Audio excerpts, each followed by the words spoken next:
Buenas noches, amigos y amigas. Un placer saludarlas una vez más.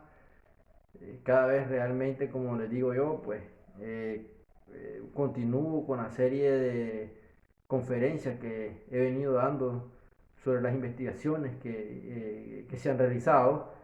Yo me emociono, como les decía, cada vez yo me preparo para presentarles algo interesante. Como les decía, es algo que me apasiona.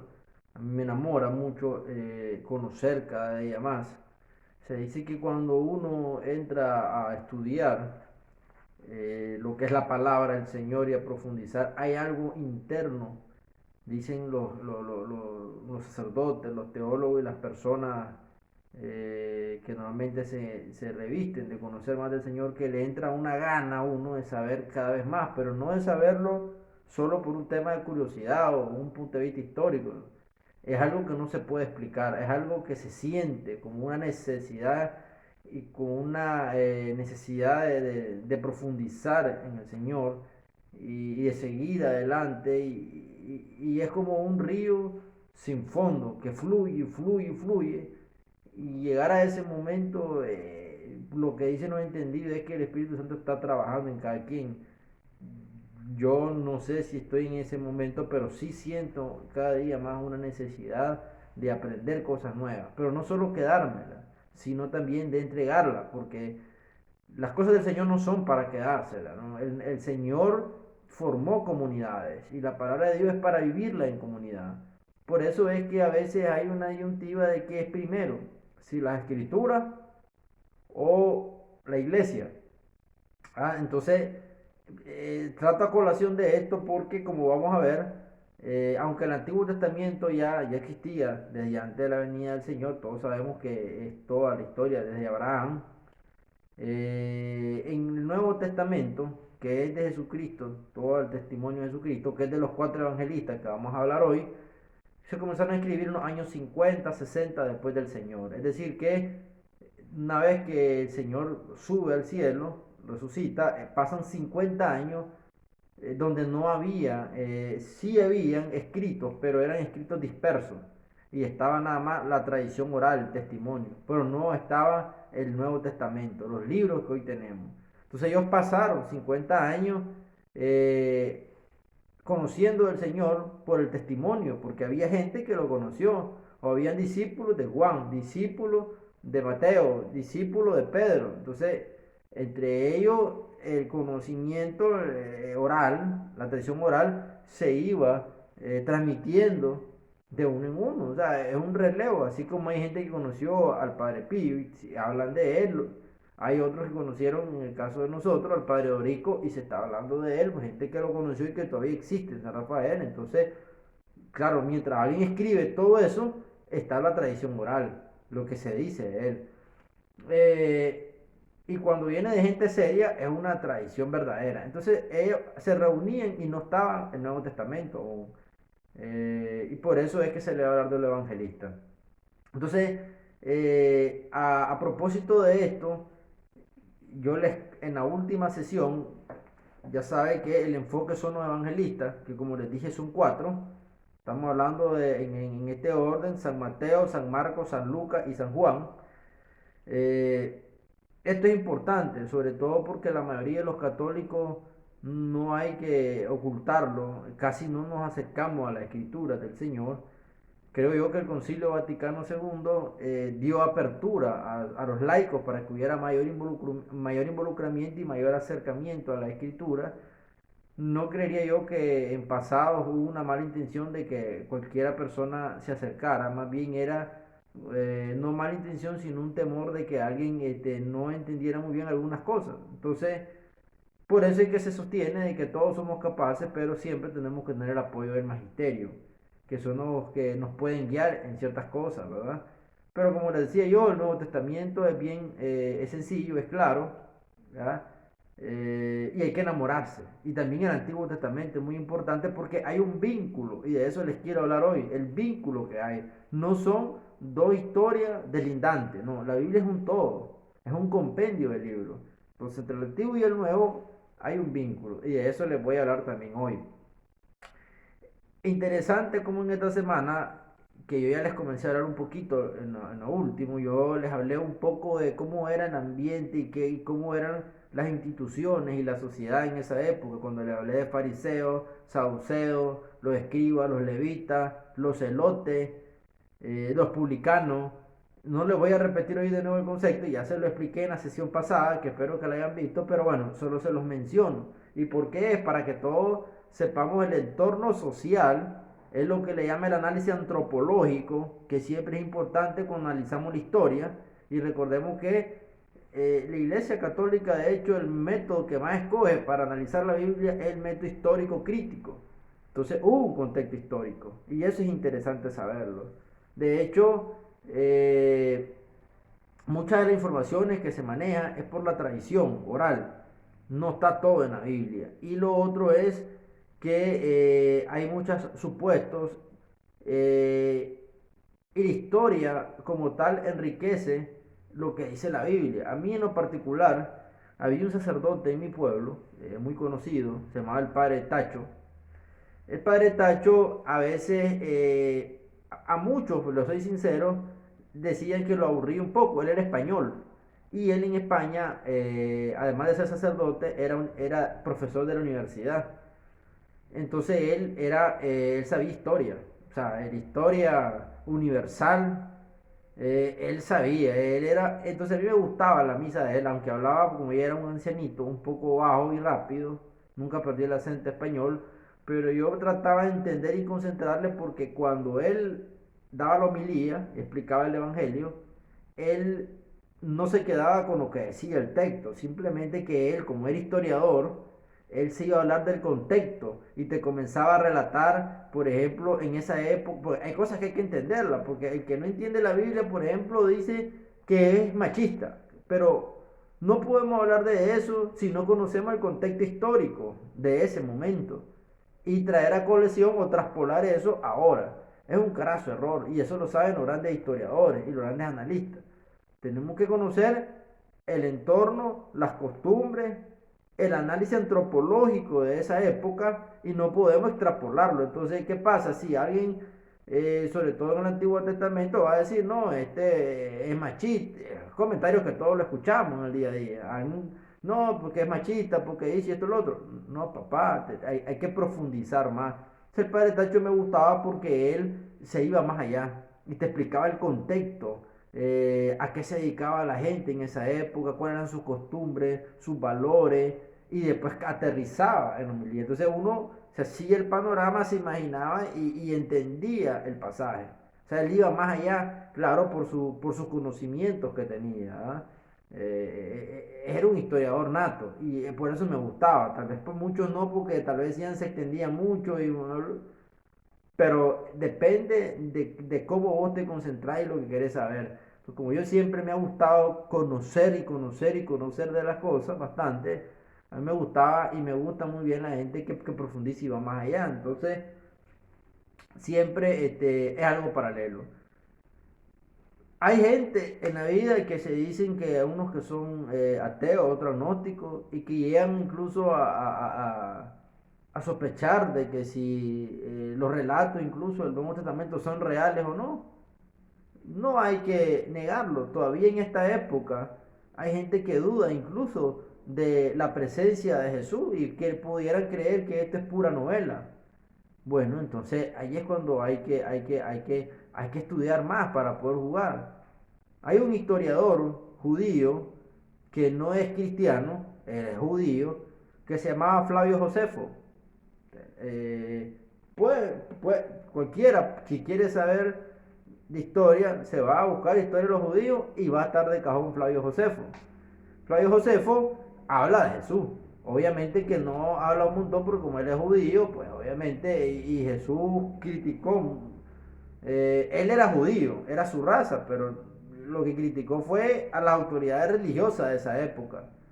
Pero él era su raza. Y estoy seguro que estaba orgulloso de ser un judío. Su madre era una judía y su padre también era judío. Entonces, él estaba orgulloso. ¿Ah? Pero les quería ordenar muy bien de cómo debían seguir al Señor, a su padre y a él mismo. Que él venía a dar la buena nueva. Entonces, eh, a lo que quiero llegar es que este historiador, que no tiene que, ni siquiera se menciona en la Biblia, no tiene que ver nada, digamos que es judío, pero él lo menciona en sus textos como alguien que llegó y que hubo cierta rebelión, pues lo pone como que hubo cierta rebelión. Se dice que también después hubo mano cristiana y suavizaron un poco más lo que él en sus libros expresó, pero yo de hecho ya leí el texto donde él, es como un párrafo donde él entró, cuando él está contando la historia de los judíos, comenta que en esa época apareció un tal Jesús, dice. Así lo dice, claro, como él era cristiano, después él no va a decir como nosotros decimos, apareció el Mesías, el Hijo de Dios, el Salvador. Él lo dice, un tal Jesús. Claro, entonces él lo que hace es una referencia. Pero otra cosa es también conocer la historia desde los primeros cristianos, desde la iglesia primitiva. Aparte de toda la información y de todo lo, no sé si decir vestigio la palabra, pues, pero todas las pruebas físicas que hay en Tierra Santa.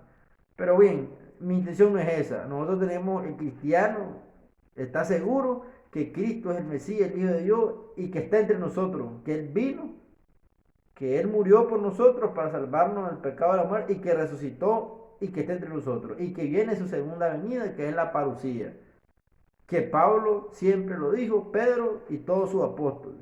Nosotros no somos ni nos podemos acercar a sus apóstoles, quienes vivieron con Él y quienes escribieron y de los cuales tenemos nosotros ese depósito de testimonio y quienes nos hablan en todo caso de esa parucía, porque en esa época sobre todo Pablo habla de que tanto en esas comunidades, Efesios, Gálatas, Tesalonicenses, habían otros movimientos que decían de que el Señor ya no iba a venir, de que ya era mucha la espera. Ahí fue cuando Pedro dice, señores, para el Señor 1000 años es como una hora y una hora son como 1000 años. O sea, o un día. Entonces, Pedro lo dice porque él se dio cuenta de que andaban comentarios de que desilusionados algunos cristianos porque ellos consideraron que el Señor iba a venir durante ellos estaban en vida. Imagínense, ya hay casi 2000 años. Entonces eso es que los tiempos del Señor no son los mismos tiempos de nosotros. Y el Señor es soberano. Y el Señor dijo que iba a venir como el ladrón, sin avisar el día ni la hora. Pero hay que estar preparado en todo momento. Entonces, los cuestionamientos ya venían desde esa época. Por eso no nos extrañemos que ahora todavía existe ese tipo de cuestionamiento. Si venía desde esa época, pero nos lo dijo Pedro. Si eso ya venía, entonces el pecado es el mismo, el hombre sigue siendo el mismo. O sea, seguimos con, no hemos creemos que hemos evolucionado, pero nuestro pensamiento a veces está igual que, imaginémonos que 2000 años atrás. Entonces, es relativo. Pero bien, yo les comencé a hablar un poco de San Mateo, ya para entrar al evangelista. Lo que les quería hablar del padre Fortea es que decía él de que un aspecto muy importante que a mí me ha pasado también. Cuando voy a conocer los evangelistas, cuando uno lo conoce, decir Evangelio según San Mateo, según San Marcos, según San Lucas, según San Juan, y lees el pasaje bíblico. Y no le pones mente al según quién. Ese, le ves indiferente. Vos le pones mente al texto. Pero cuando voy a conocer la vida, la historia y cómo eran estos cuatro evangelistas, como que le sentís más sabor. Porque cuando vos decís, según San Mateo, entonces vos inmediatamente te imaginas a Mateo. Te imaginas a Mateo escribiendo ese relato. Según San Marcos, vos te imaginas a Marco, porque como ya conoces quién era Marco, de dónde venía, qué hacía, con quién estaba, vos te lo imaginás. Según San Juan, te imaginas a Juan.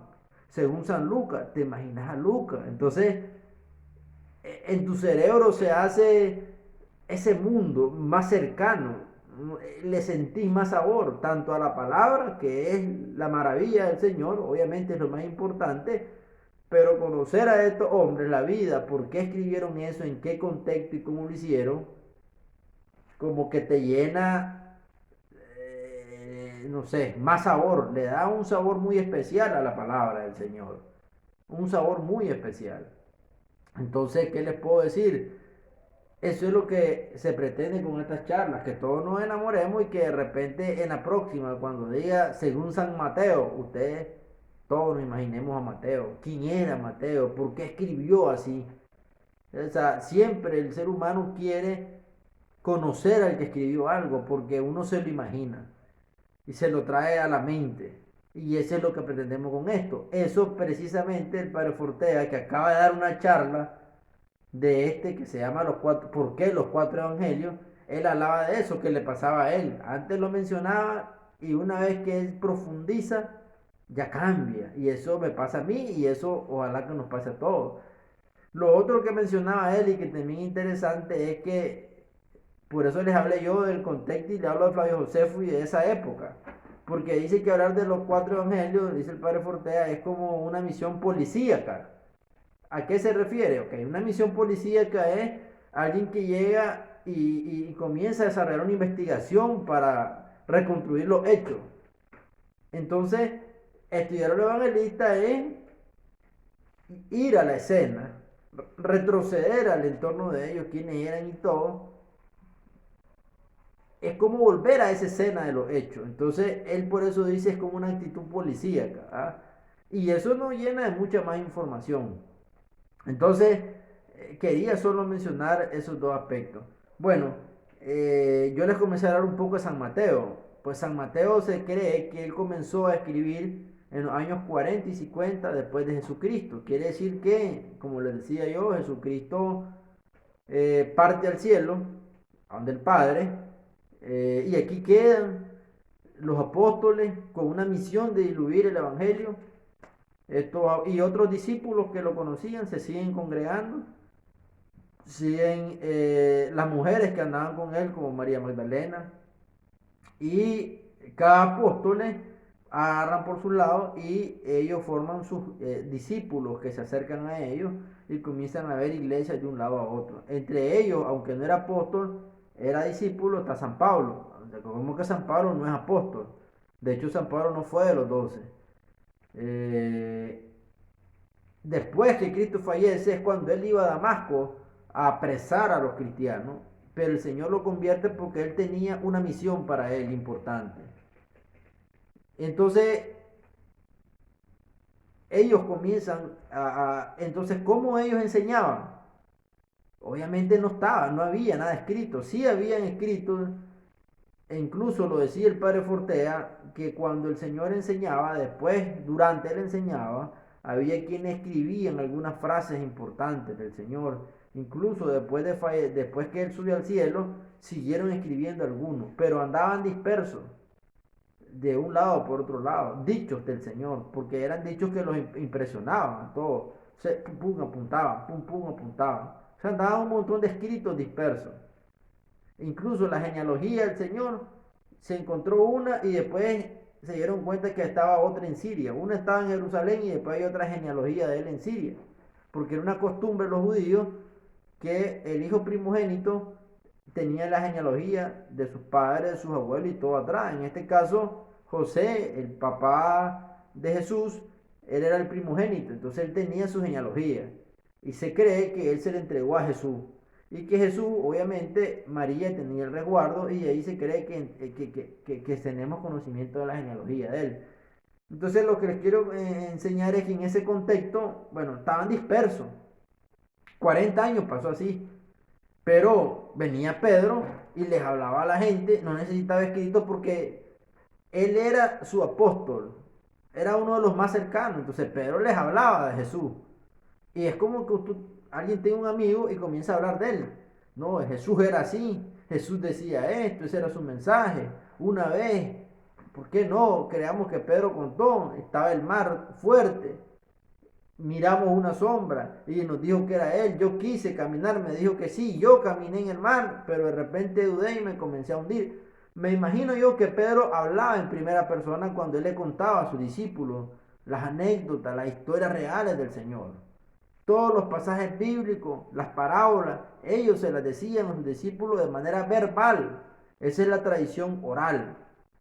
Igual todos los que andaban en ese mismo movimiento, no había nada escrito del Nuevo Testamento. Sí leían todavía el Antiguo Testamento, porque el Antiguo Testamento es un soporte del Nuevo. Entonces, yo les conté la historia de cómo surgió San Mateo.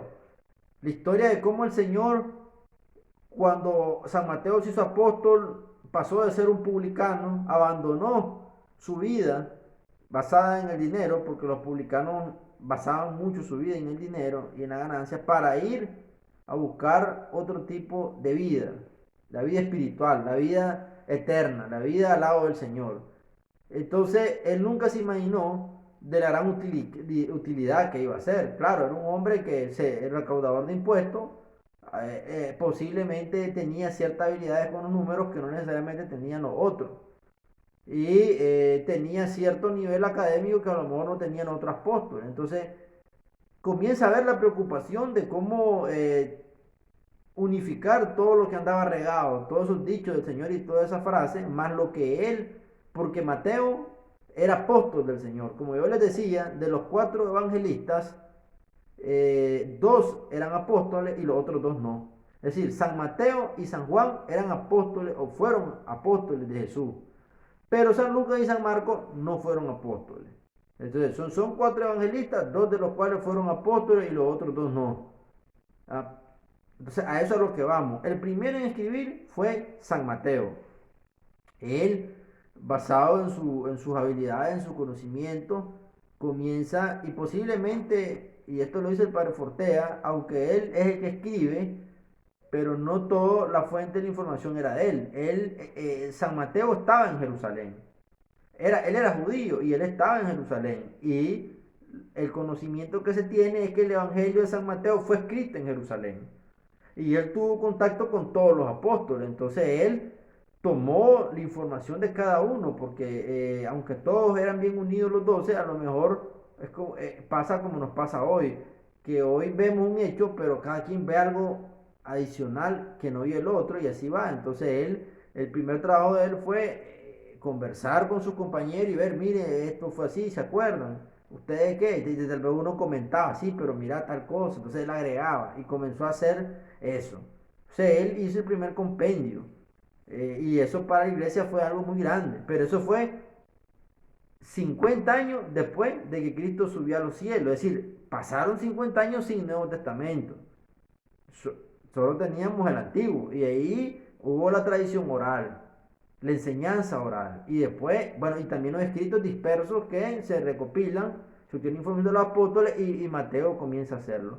Pero algo muy importante es que fue en Jerusalén. Y los primeros, hay algunos indicios que dan como San Irineo, que son de los primeros cristianos que hubieron, iglesia primitiva, que hay comentarios en los cuales dicen que San Mateo escribió en Jerusalén y en su lengua. Entonces se maneja, se cree que los primeros evangelios de San Mateo fue en arameo. Y en arameo, y obviamente hoy en día hay traducciones en hebreo y en griego. De manera de que esos son interesantes. Pues San Mateo, por ser el primero, es el que escribe, posiblemente en arameo, pues traducción a hebreo, pues han habido traducciones a griego. Fue en Jerusalén. Sí, los judíos cristianos tuvieron acceso directo a esa palabra y él se preocupó por eso. Entonces esa es la utilidad que el Señor tuvo de él. El Señor ya tenía todo planificado y él ya posiblemente definió el Señor que el primer evangelio tenía que ser en Jerusalén, en su tierra, y que el más indicado para hacer el primer evangelio era San Mateo. Entonces San Mateo en su evangelio inicia con la genealogía del Señor. Todo lo que hemos leído en los evangelios, o si no, aquí no es la idea, pues lo vamos a leer todo, pero él comienza a hablar de la genealogía del Señor y comienza a decir de dónde él procede. Se cree que esta es la primera genealogía, después en Siria apareció otra genealogía que tiene ciertas variantes, pero ese es lo rico de la palabra, de que si todo fuera distinto, vos dudás de que son cosas reales porque ahí no concuerdan. Pero sucede que los 4 evangelistas concuerdan en su mayoría. Entonces es algo real. Y concuerdan no porque se hayan puesto de acuerdo, porque fueron escritos en escenarios distintos y en lugares distintos. Alguno posiblemente sí pudo haber leído el anterior, pero hay otro que no. Es muy difícil por lo menos que Marco haya leído un poco a Mateo, porque Mateo lo escribe en Jerusalén y Marco lo escribe en Roma, que es el segundo evangelista.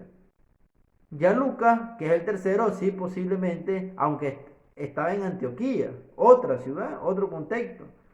Pero como Lucas era historiador, que era médico también, posiblemente él sí pudo haber tenido una referencia de los anteriores, pero lo que es Mateo y Marco, muy difícilmente pudieron, Marcos pudo tener referencia de Mateo. Bueno, en realidad no necesitaba mucho si Marcos estaba al lado de Pedro.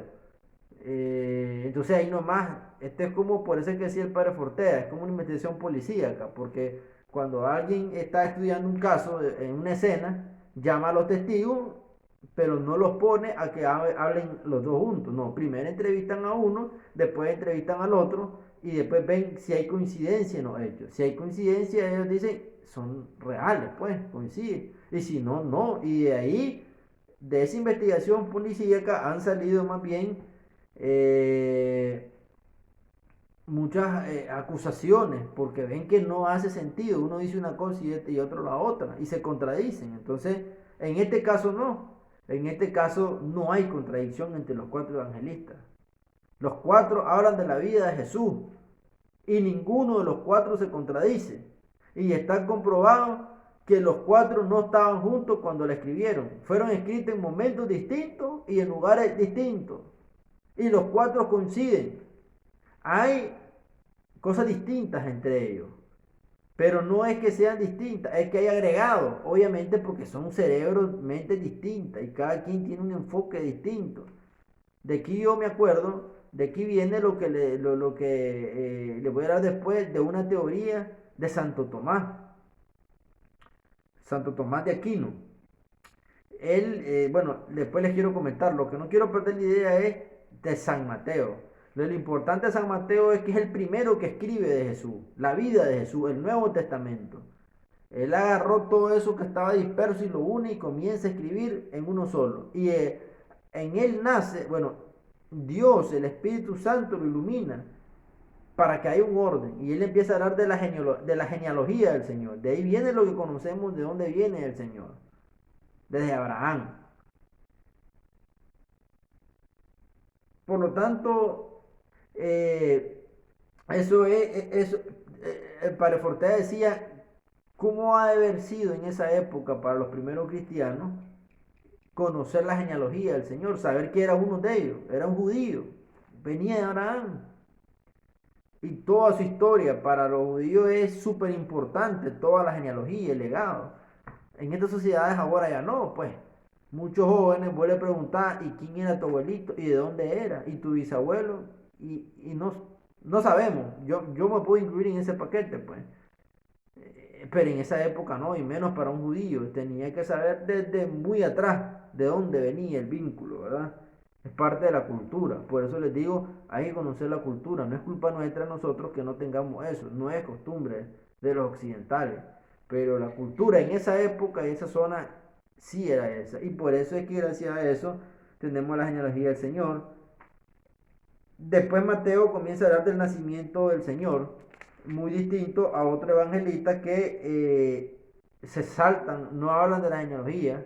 Vamos a ver por lo menos a Marcos, que es el segundo, pero no me quiero adelantar. Marcos no habla de la genealogía del Señor. El único que comienza a hablar, que da la genealogía completa del Señor es San Mateo. Pero eso no quiere decir que el evangelio sea distinto a los otros. No, no. Es el agregado que hay. Todo fue obra del Señor. El Señor quiso que cada evangelista, que hubieran cuatro primero, porque era necesario, para que cada uno agregara lo que convenía que nosotros supiéramos. Entonces, si Mateo no hubiera escrito, no conociéramos la genealogía del Señor. San Mateo de los cuatro fue el único que nos da la genealogía de él. Después hay otra genealogía que se encontró en Siria, pero en el Nuevo Testamento, la que nosotros conocemos como oficial y que se da a conocer es la de San Mateo, según el agregado. Después vamos a pasar a hablar de Marco. No me quiero adelantar, pero Marco no inicia con la genealogía. Marco inicia directamente a hablar de Juan Bautista, pero les voy a explicar por qué Marco inicia ahí. San Mateo inicia hablando de la genealogía del Señor Después habla un poco del nacimiento, habla de los Reyes Magos, y después que termina de hablar de eso, del nacimiento de Cristo y los Reyes Magos, de la historia, que nosotros la mayoría la conocemos más, ya comienza a hablar de Juan el Bautista. Entonces, y Marco empieza directo con Juan el Bautista. ¿Por qué los evangelistas hablan de Juan el Bautista? Claro, porque Juan el Bautista se dice, lo que manejamos todo es que fue el último profeta del Antiguo Testamento.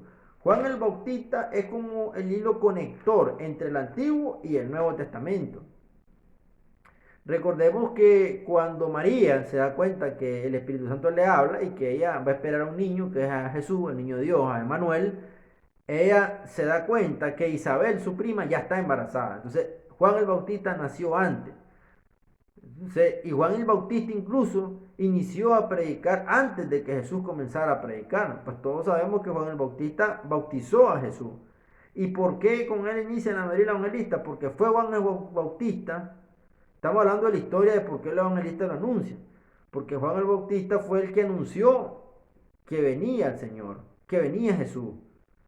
Y ahí se cumple lo que Isaías había dicho en el Antiguo Testamento, que antes de que él viniera iba a venir alguien que iba a anunciar la venida del Mesías. Y ese alguien es Juan el Bautista. Entonces Mateo, como les digo, habla de eso. Mateo inicia con la genealogía, se pasa a hablar del nacimiento del Señor, cuenta la vida de Herodes y de los Reyes Magos, y ahí nomás se va a Juan el Bautista, porque Juan Bautista es el vínculo que conecta el Antiguo Testamento con el Nuevo. Ya Juan Bautista anuncia a Jesús. Entonces después de eso, ya todo el Evangelio de San Mateo es de Jesús. De toda su vida, sus enseñanzas, sus parábolas, sus profecías, de todo lo que dijo Jesús. San Mateo, en resumen, él se encarga de demostrar en su evangelio de que el Mesías de lo que se hablaba en el Antiguo Testamento es Jesús. En todo su evangelio, todo el contexto, eso es lo que él demuestra, de que el Mesías, de que las profecías del Antiguo Testamento se cumplen en Jesús, de que Él es el Hijo de Dios, de que es el Mesías. Eso es lo que San Mateo deja claro. De esta manera, porque lo importante de esto que le estoy diciendo yo es que no es conocer en qué año nació ni en qué año falleció. Sí, él falleció mártir, porque todos los apóstoles fallecieron mártir. El único apóstol, bueno, no estoy hablando de los apóstoles, los evangelistas incluso también, y los apóstoles fueron mártires. De hecho, de tanto los apóstoles como los evangelistas, el que se maneja que no fue mártir, o sea, que murió de anciano por sus años de vida, fue Juan. Juan, que es uno de los evangelistas, que ya fue el último evangelista, que fue el mismo que escribió el Apocalipsis, de lo cual les voy a hablar más adelante. Pero él fue el único que se maneja, hasta lo que se maneja hoy, que él sí falleció ya de viejito, o sea, ya de enfermedad senil. De ahí los otros fueron torturados, mortificados, o sea, asesinados por andar predicando la palabra del Señor. Eso se maneja de San Mateo.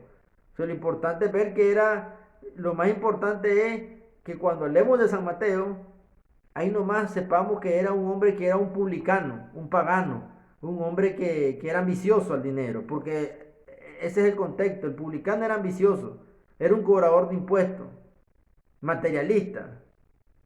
Eso es lo que vamos. Pero Jesús va detrás de los enfermos, no detrás de los que ya están, que digamos nosotros que es difícil, santo o salvo. No, él anda detrás del pecador. Él llega y lo busca y lo llama, pero la virtud de Mateo es ir, sin duda. Eso significa que todos debemos ir al llamado del Señor. Pero el Señor tenía un plan con él. Él ya sabía que Mateo iba a ser el primero que iba a escribir sobre su hijo. Y Jesús lo sabía también, que iba a escribir sobre él, el primero, porque posiblemente es el que tenía mayores habilidades para eso. Entonces él instrumentiza su obra en él y es el primero en escribir. Y Mateo es un judío y escribe en arameo y también en hebreo. Entonces eso ayudó para que esas primeras iglesias se enriquecieran. Y esa es la labor de San Mateo. Muere mártir, pero deja la obra. Y todos los discípulos que van quedando detrás de él. Entonces cuando digamos Evangelio según San Mateo, imaginémonos a ese hombre que fue un hombre converso, pero que fue uno de los 12 apóstoles electos del Señor, el primero en escribir, que recopiló toda la información que había, no tuvo referencia porque no había evangelio antes de eso, y sepamos que lo escribió como en los años 50, 60, después de que Cristo ascendió a los cielos. O sea, imaginémonos así, esa es la figura que nos tenemos que imaginar, y el amor con que hizo el primer evangelio, porque era muy importante, porque no había nada, o sea, no estaba algo escrito, y él le da forma. Imaginémonos la alegría de las primeras comunidades cristianas, de ya saber que ya tenían un texto completo, con orden. Posiblemente Mateo se auxilió de los otros apóstoles. Imaginémonos a Mateo platicando con otros apóstoles, preguntándole y viendo qué podía agregar, cómo iba a escribir, cómo iba a hacer su historia. Eso es lindo imaginárselo, y para eso es esto. Pasemos a Marco ahora. Ok, ¿quién era Marco? Como les decía yo, Marcos no era apóstol. Marco posiblemente incluso era más joven, un poco más joven que Jesús y que San Mateo y que los apóstoles. Marco se cree que él venía de una clase social un poco más alta que tanto la de Jesús como la de sus apóstoles. Su mamá, de hecho, era una clase un poco más alta, porque se menciona en cierta parte, se cree que la mamá de Marco fue la que le prestó al Señor el aposento alto, donde fue la última cena, y que frecuentemente la mamá de Marco le prestaba a él determinadas casas para que se reunieran Jesús con los primeros cristianos, tanto con sus apóstoles como con sus discípulos, porque ella aparentemente la mamá tenía un trato social un poco más alto, se tenía un poco de más comodidad y tenía ciertas propiedades. Entonces ella, como era cristiana y quería a Jesús, era una discípula de Jesús, entonces ella lo servía de esa manera. Y Marco, pues como su hijo, al ver a su madre, pues también miraba y escuchaba. Y él tuvo una educación también. Y eso no lo digo yo, pues si está en los textos de San Pablo, porque San Pablo anduvo con Marco también en uno de sus viajes, creo que en el primero. Y San Pedro, y Marco cuando le dice, me saluda, él manda saludos a cierta comunidad cristiana y le dice que le salude y que llegue que traiga consigo a Marco porque le es de utilidad. Marco les era de utilidad porque se maneja que Marco hablaba hebreo, griego y posiblemente otra lengua más. Entonces era alguien que podía ser traductor y podía escribir en diferentes lenguas. Era alguien útil y era alguien con una preparación un poquito más alta porque como su nivel social pues le había permitido estudiar un poco más. Pero más que énfasis en eso, quiero dar a conocer que Marco se llena de esa sed del Señor, de Jesús, y él es un discípulo de Jesús, pues lo recibe de su madre, del amor hacia Jesús, hacia el Señor, y viene él y se integra a esa labor de evangelización, porque él está convencido de que Jesús es el Mesías, él se integra, y él no era apóstol, como le digo, pero se convierte en discípulo y se integra a Pablo en su momento, pero después, obviamente, posiblemente tuvo contacto también con Timoteo, con Pablo, con Tito, pero después él se le une a Marco y se le une a Pedro, perdón, y Marco va a Roma. Y ahí en Roma está con Pedro y se vuelve un discípulo de los más apegados a Pedro. Entonces todo lo que Pedro le dice, como todos sabemos, pues Pedro era un obrero, era un pescador, le tenía toda la información, pero necesitaba a alguien que le diera forma, que redactara, que le diera sentido, y quién más que Marco, si lo tenía al lado, y tenía toda la preparación para eso. Pero esto, lo que les quiero decir es que todo es obra del Señor. Él nos usa como instrumento. Entonces, él usó a Pedro porque Pedro tenía el bagaje y tenía el Espíritu Santo con él. Pero necesitaba de alguien. Ahí estaba Marco al lado. ¿Quién se lo puso? El Señor se lo puso al lado. Se viene Marco y sale el Evangelio de Marco. Pero el Evangelio de Marco es como que sea el Evangelio de Pedro también. Porque Marco está basado en lo que Pedro le dijo. Pedro estaba al lado. Pedro le dictaba. Marco escribía. Y por eso es que cuando nosotros leemos el Evangelio de Marco, es un Evangelio de acción. Yo en las sesiones anteriores incluso les hablaba de un poco el temperamento de los apóstoles. Y les decía que no es algo nuevo de que posiblemente Pedro era sanguíneo, es decir, era un carácter fuerte, pero tenía un hombre con decisión, un hombre con ortodoxia, que lo necesitaba la iglesia porque necesitaba orden, formación y que perdurara en el tiempo. ¿Ah? Entonces, Pedro era un hombre de acción. Y por eso el Evangelio de San Marcos es el más corto, porque tiene solo 16 capítulos, pero es un Evangelio de acción. Corto, pero es de acción. Te lleva de un momento a otro y empieza rápido. Y muestra de ello es que San Marcos en su Evangelio inicia con la prédica de Juan, que es una prédica dura en el desierto. Ah, que Juan le habla duro a los que no se convertían. Y entonces él empieza directo ya a entrar. Juan lo anuncia, anuncia al Hijo de Dios, anuncia el Mesías y el Mesías comienza a predicar.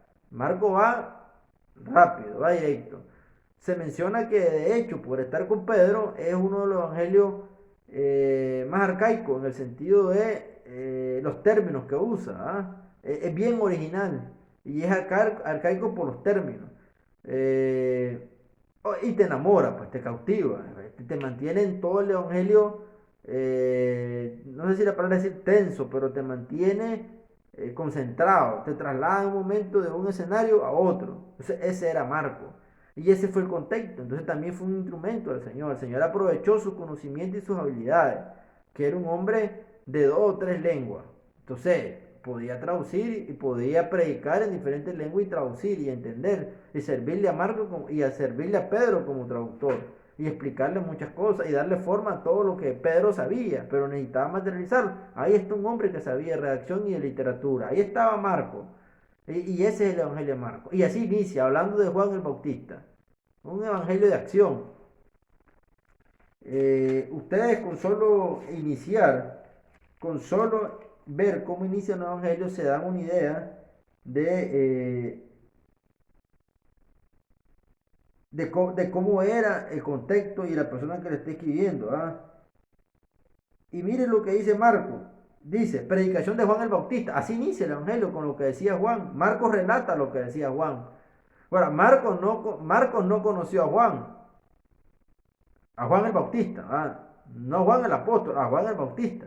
Pero Pedro, que sí lo pudo haber conocido, porque era más o menos la época, lo pudo haber conocido. Pedro también, pues obviamente, Juan era el primo de Jesús y Pedro era el más cercano a Jesús. Entonces Pedro sabía todo. ¿Ya? Acordémonos también que todos los apóstoles estuvieron con la Virgen María. Y la Virgen María era la tía de San Juan el Bautista. Y sabía todo. Pues ella lo fue a ver desde que estaba en el vientre. Y Juan el Bautista reconoció a Jesús porque brincó en el vientre de su madre Isabel cuando María llegó. Porque ya Juan, desde que estaba en el vientre, sabía de que en María ya estaba el Hijo de Dios. Estaba Jesús a quien él iba a anunciar. Entonces dice, principio del Evangelio de Jesucristo, Hijo de Dios, como está escrito en Isaías el profeta. Empieza hablando de la profecía de Isaías. He aquí yo envío mi mensajero delante de tu faz. Ese mensajero era Juan el Bautista. ¿Por qué era el mensajero? Porque estaba anunciando la venida de Jesús. El cual preparará tu camino delante de ti. Voz de que clame en el desierto. Preparad el camino del Señor. Enderezad su senda. Y así empieza. Directo, directo, con el lanzamiento de Jesús. ¿Quién lo lanza? Juan el Bautista. Y así inicia Marcos. Así va Pedro, inmediatamente, directo al grano, va y comienza a hablar de todo lo que el Señor hizo. Y después comienza obviamente con el bautismo de Jesús. Ahí nomás se tira a las tentaciones de Jesús. Y ahí nomás inicia Jesús, principio de su ministerio. Y ahí comienza. Y ahí comienza a relatar Marcos a través de Pedro. Por eso dice, Jesús llama a 4 pescadores. Dentro de eso estaba Pedro y su hermano Andrés. Va directo. Ahí está. Si se lee el Evangelio de Pedro, de Marcos, perdón, porque Pedro no tiene Evangelio, solo carta. Cuando se habla el Evangelio de San Marcos, inmediatamente te das cuenta que estaba Pedro al lado. Es el estilo de Pedro, directo. Pa, pa, pa, pa, pa. Ahí nomás, Juan el Bautista lo anuncia. Es tentado y vence las tentaciones, empieza su prédica, llama a 4 pescadores y comienza su vida. Va directo, un solo. Ese es el estilo de un hombre como Pedro, al cual Marcos le absorbe todo y lo expresa en el Evangelio. Y ahí está el Evangelio de San Marcos. Entonces, cuando ustedes escuchen el Evangelio según San Marcos, ¿qué nos vamos a imaginar? Imaginémonos a Marcos al lado de Pedro. Pedro dictándole y diciéndole cómo pasó todo, y aquel Marcos redactando, escribiendo y diciéndole, haciéndole preguntas, cuestionándolo también, porque su nivel, su preparación, hacían que le hiciera preguntas, incluso que lo cuestionara porque tenía dudas. Pero mira, vos me decís que fue esto, pero hey, ¿qué fue primero esto, lo otro? Eso le ayudaba a Pedro, porque él mismo se ordenaba, le ayudaba posiblemente a ordenar sus ideas. Él tenía todo el bagaje y el conocimiento, pero aquí estaba Marco al lado, que era un hombre que era más preparado y le ayudó y escribió todo en la maravilla. Entonces, imaginémonos eso, un Pedro que era mayor que Marco,